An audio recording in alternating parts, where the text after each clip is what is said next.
It all started one morning when Karen, the president of the HOA, walked up to my property, her heels clicking on the gravel like she owned the place. With her pastel pink tracksuit and that smile, oh, that smile, it was clear she was enjoying every moment of this. This gate is now the property of the Harmony Creek Homeowners Association, she declared, her voice sweet as poison. Any attempt to remove this lock will result in a $5,000 fine and immediate legal action. Consider this your final warning, Mr. Davidson. It was surreal. There I stood, staring at her smug face as she placed a heavy-duty padlock on the only access point to my 5-acre property. My truck, my wife's car, everything inside, and I was locked out. I had just returned from a morning run, the keys dangling uselessly from my hand. My sanctuary, the home I'd earned with 20 years of military service, was now behind a chain controlled by a woman who thought a lock could strip me of my rights. As the padlock clicked shut, I felt the familiar fire starting to burn in my gut, the kind of fire I had learned to control in Afghanistan.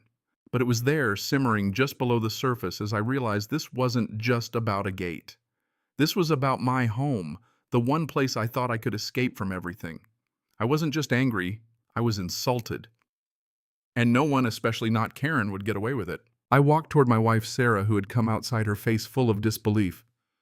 "What on earth did she do?" she asked, her voice a whisper, as if Karen might still be listening.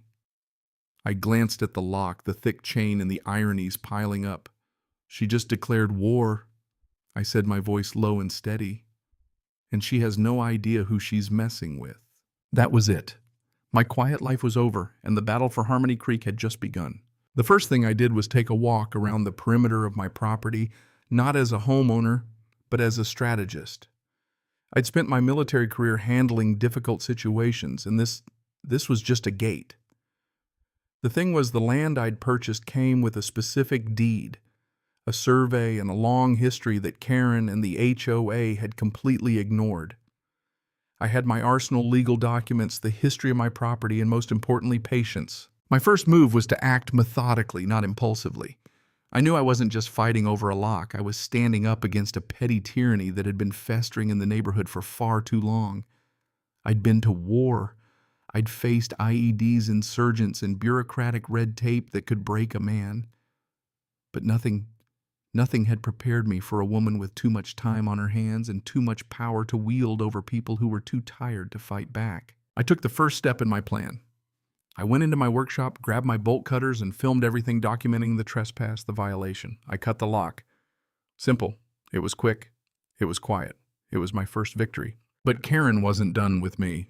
No, she sent a notice, 2 fines, both absurd, $250 for an unapproved gate structure and $500 for the destruction of HOA property, the lock she had placed herself.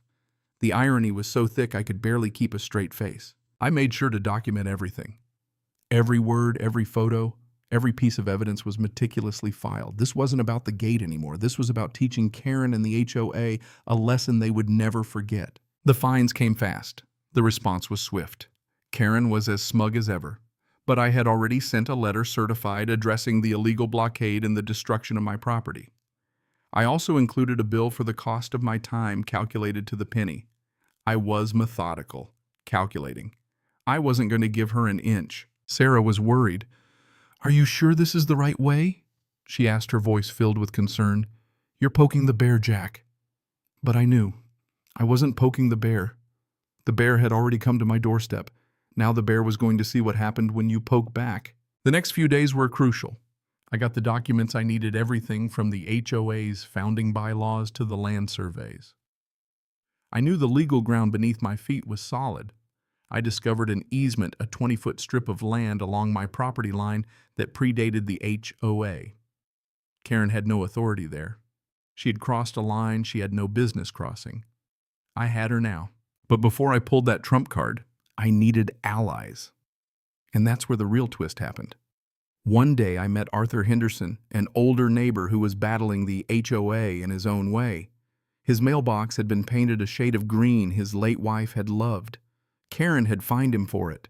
At first he fought, but after a humiliating meeting he'd given up paying the fines just to avoid further stress. That's when I knew Karen wasn't just a tyrant. She was a predator exploiting the weak, the elderly, and anyone who was too tired to fight back. But I wasn't tired, and Arthur wasn't tired anymore either.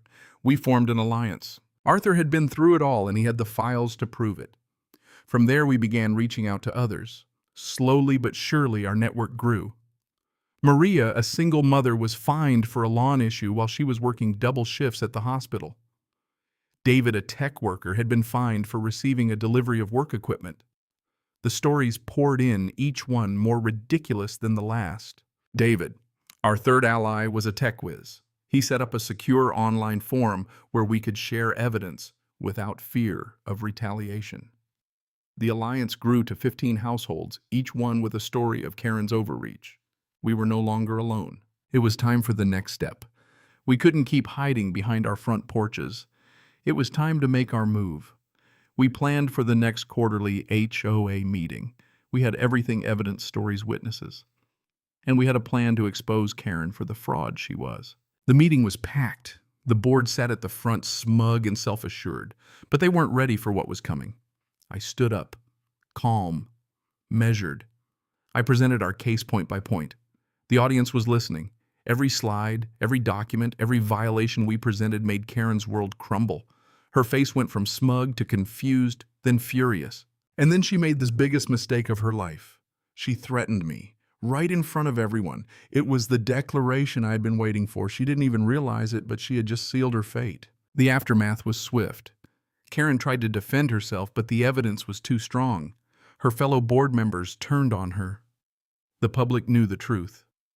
The very next day, Frank, an accountant on the board, called me. "We had no idea," he said, his voice shaking. "She's going to have to resign. We can't let this continue." In the days that followed, the community rallied. Arthur was elected as the new president. The culture of fear began to dissolve. Karen was gone. And then the final piece fell into place. The audit revealed a shocking amount of embezzlement. Karen had been using HOA funds for personal expenses, grocery bills, vacations, even her own property taxes. Karen had lost everything. Her power, her wealth, her family, her home. It was all gone, and it was all because she had pushed too far too fast. Under Arthur's leadership, the HOA transformed. The ridiculous fines were voided. The money was paid back. Maria got her money for the lawn fine. David had his record cleared. Even Arthur's mailbox was repainted in its rightful color, and the entire community celebrated together. And me?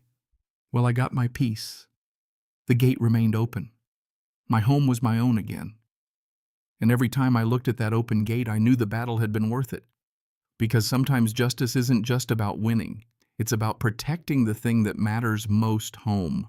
As I sat on my porch one evening watching my daughter chase fireflies, I thought about everything that had happened.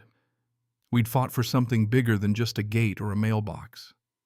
We fought for the right to live peacefully without fear of being pushed around by a petty tyrant. And in the end, that's what mattered most. So here's a question for you. How far would you go to protect your home, your family, and your peace? Share your thoughts below. And don't forget to hit that like button if you think justice was served. Cảm ơn các bạn đã xem video.